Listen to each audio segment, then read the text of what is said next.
So hey, what's up guys, Riotbox here and welcome back to another F1 2019 career mode video. We're here for the next episode. As you can see, we're getting into the Chinese Grand Prix, reminding ourselves of the championship. We are sitting pretty in 9th place, so not too bad for McLaren really. We've had a decent start. Australia was okay, Bahrain a lot better. Hopefully we can carry the momentum from Bahrain into the Chinese Grand Prix. So as you can see, we're heading into the R&D screen. I'm gonna hopefully do a few more upgrades. The chassis got another upgrade we can do, a major upgrade that will really help us out, but the engine is really where we need to improve this car. We are so slow in the straights, it's unreal. This Renault engine is so slow. I mean, the chassis is okay, the aero is pretty damn good, so we're just doing all these R&D programs just to try and help us out really.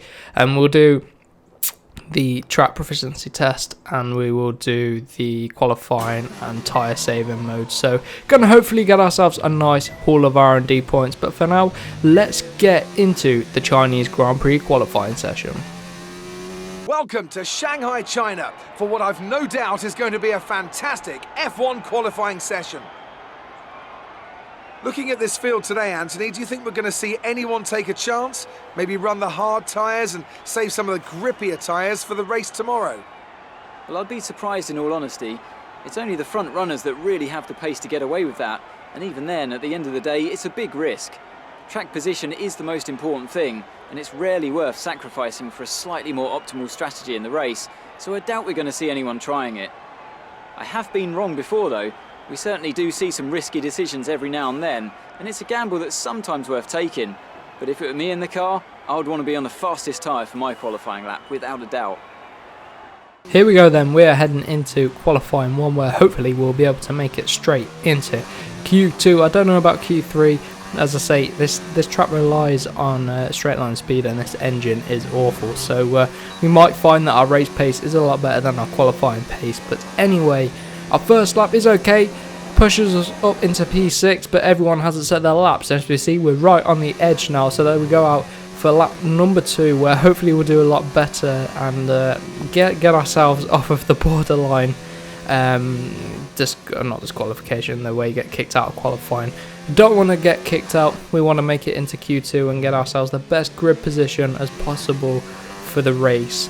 At the Chinese Grand Prix. Anyway, around the last corner, this lap looks pretty solid. We're up on our previous lap time, so it's going to shoot us up into P7 ahead of our teammate. I would take that, but we are still 1.7 seconds off the fastest man, Bottas, in that session. And as you can see, Hamilton went out on the mediums there. Like, how did he do that? And the Ferrari of Leclerc. But anyway, we made it safely into Q2, and we've got one set of tyres to make it work. So this is our only shot at qualifying, and P13 is where we ended up. So it was okay. Lando Norris beat us this time in this qualifying session, so he's going to get the points for the rivalry. But anyway, let's get to race day. It's time to find out which driver is up to the task of claiming the Chinese Grand Prix. We're here in Shanghai. Joining me for today's race once again is Anthony Davidson. Now, I want to ask you about Lando Norris. As with all the drivers at this level, they have a lot of ambition, but Formula One's a daunting step up from any other series, so expectations are high right from the start. And this is something that has ended the career of many a young driver, as that leap up to Formula One proves to be too much. But luckily in this case, I'd say they're doing a good solid job, and the risk the team took in signing them is definitely starting to pay off. With the race minutes away from starting, here's what today's grid rundown looks like. A fantastic effort from Charles Leclerc yesterday puts him on pole, and starting alongside in P2 is Sebastian Vettel. As we continue through the rest of the grid today, we have Hamilton, Bottas, Pierre Gasly and Verstappen, Hülkenberg, Butler, Ricciardo and Kevin Magnussen, Norris, Grosjean, the Professor and Perez, Raikkonen, Weber, Alexander Albon and George Russell. Giovinazzi and Robert Kubica takes the last spot on the grid. Now it's almost time to lights out, so let's go down to the track. Right then, it is time to go racing at the Chinese Grand Prix. We line up in 13th place just behind Grosjean as the lights go out. Can we get ourselves a decent launch off the line? No, we can't. We bogged down a little bit. and Perez goes flying up the inside. Bearing in mind our Renault engine isn't the best, so Perez is able to use his Mercedes power unit to accelerate past it. But saying that, so is the Honda in the back of Weber's car. But anyway, there's a little bit of contact going on here. We're being forced backwards at the start of the Chinese Grand Prix, which is not what we want. So we dropped down 2 positions off of the initial launch, but we managed to weave our way through that very, very tricky first sector. Now we're currently inside of Sergio Perez, clip the back of Weber, our former teammate in Formula 2. He used to back us up, but if we keep hitting him like that, he isn't going to. But we're on the outside of Sergio Perez here, and he backs out of that. We were very lucky, or else he could have very easily just stuck to the inside, forced us out wide, and then we would have been really screwed on the outside. Would have had to concede the position. But anyways, cleared Sergio Perez up into P14 now, and now onto the back of Weber. Look at that, who's going 3-4 wide up ahead? That is crazy stuff. I tried to get in on the action, just send a dive bomb at the inside of Weber, see if we could scare him out of it. Like I say, Weber isn't going to be friends with us anymore if we keep doing this, so I need to be careful. Very lucky not to damage our car, or Weber's car, or get ourselves a penalty actually. But now we're tucked in the slipstream on this back straight, and as you can see, that Honda power unit just pulling away. I never thought I'd say that. Honda power unit pulling away from Renault, and now we've got bloody Mercedes coming around our outside. We're just trying to dodge Weber on the inside, going very slowly, and we're stuck now on the outside, and we don't want to be here for the next corner. The final corner coming around the outside. Can we hold it? Oh my god, we get shoved out wide, as you expect if you go 3 wide around the final corner, but we are still neck and neck. Perez, with that Mercedes power unit, pulls away, and then the Honda, and then George Russell with the Williams, with that again Mercedes power unit, powers around the outside. So we go from we lose 3 positions at that final corner, and then we make them all back in turn 3 and 4 up the inside. Oh, take that. Don't give up, McLaren. This is what I mean. The McLaren, it's poor straight line speed, but it's so nimble and agile. I love this car. If I could just get a decent power unit in the back of it, well, upgrade it a little bit, then it'll become the end of the season. It'll be happy days, and we can hopefully challenge the top 6. But that's the aim. We can always dream, but we're now settled into P13, exactly where we started this Grand Prix. So 4 laps, and we went backwards and forwards like a yo-yo, but we're back where we belong now. And now I'm trying to plan the rest of the race. How are we going to catch up to the guys ahead? We've got decent pace. I can feel it already. As you can see, look, lap 5 we caught up to them. This McLaren is working well around here. Like I said, poor qualifying pace, poor straight line speed, but it's working through the corners, working on the tyre wear. Very, very low tyre wear in this car, so it's working for us. So I'm coming in for the undercut on a few drivers. No, it's not quite an undercut. Quite a few people are coming. So let's hope this busy pit stop we don't get held up and just get straight on our way and hopefully make up some positions. But we've been sat here a little while. For God's sake, just what we want. I think we've lost all those positions we gained, so that has really undone our work. All we're going to have to do is pray that the guys still out there get held up in the pits when they pit, and then it will sort of just balance itself out. But anyway, Romain Grosjean in the Haas up ahead, and he's going pretty slow. He's not working these tyres well. I'm feeling confident on these cold tyres, and we're going to go straight round his outside maybe if we can. Yeah, look at that. Put down the power. McLaren working around, but that Ferrari power unit is just too good for us, and he powers straight past us. But Grosjean, my friend, not coming up your inside. Nothing you can do about that. There we go, job done. If we can get a decent exit, yeah, look at that. A little slip from the cold rear tyres, but we get away with it, and we're up into P15 now.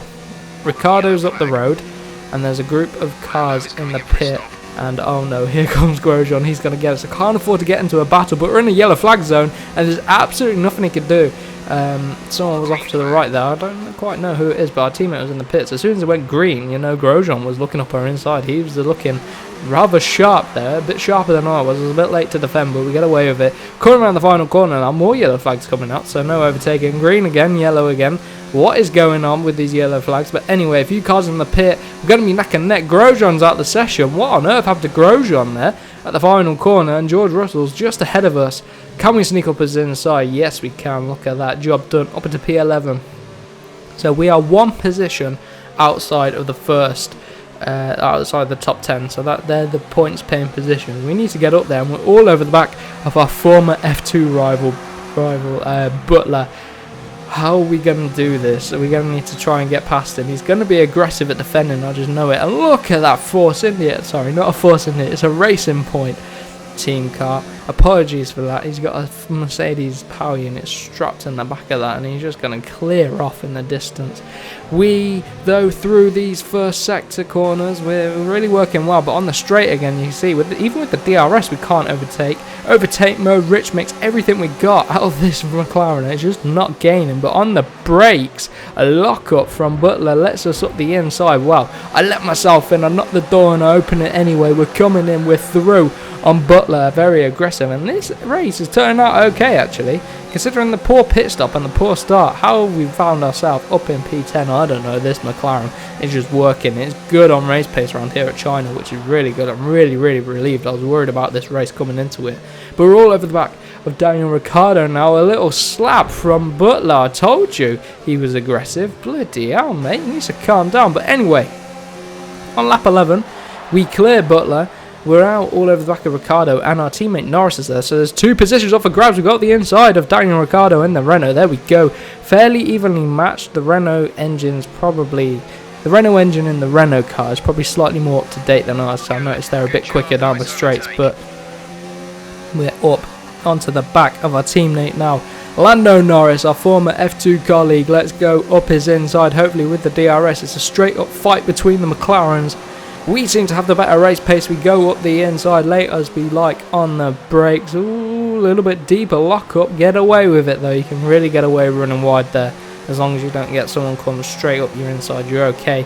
So, next up, Nico Hülkenberg. I was feeling confident about this. I'm going to go and try and push onto the back of him, you know.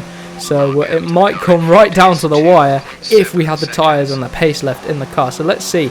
End of lap number 13, starting the final lap. We're still a little bit far away, but I feel like Hülkenberg's tyres are going off, and our car has been looking after the tyres a lot better than the Renault up ahead. So this lap, it's time to go all out on the Hülkenberg, and as you can see, coming down the back straight, as we just come onto the back straight here, going to pick up the DRS. We've got absolutely no fuel, so the car's light as anything. We've got some ERS, just about enough to use a bit of overtake mode down the straight, DRS and everything up the inside of Nico Hülkenberg in the factory Renault car. Up the inside, late on the brakes, very tight there, as I took a very narrow line trying to defend from Hülkenberg. And coming around the final corner, as long as we don't make any mistakes, hit our apex, lovely, look at that, run it out, perfect. P7, best of the rest for us, I will take that. Okay, good job mate, really well done. That was a fantastic drive.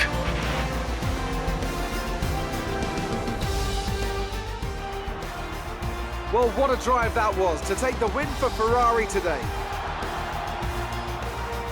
Anthony Davidson, what helped them deliver this result, do you think? I think a large part of the result comes down to temperament. They were able to keep their heads when everyone around them was losing theirs, and that's allowed them to get the best out of the car, to maximise the strategy and to stay out of trouble.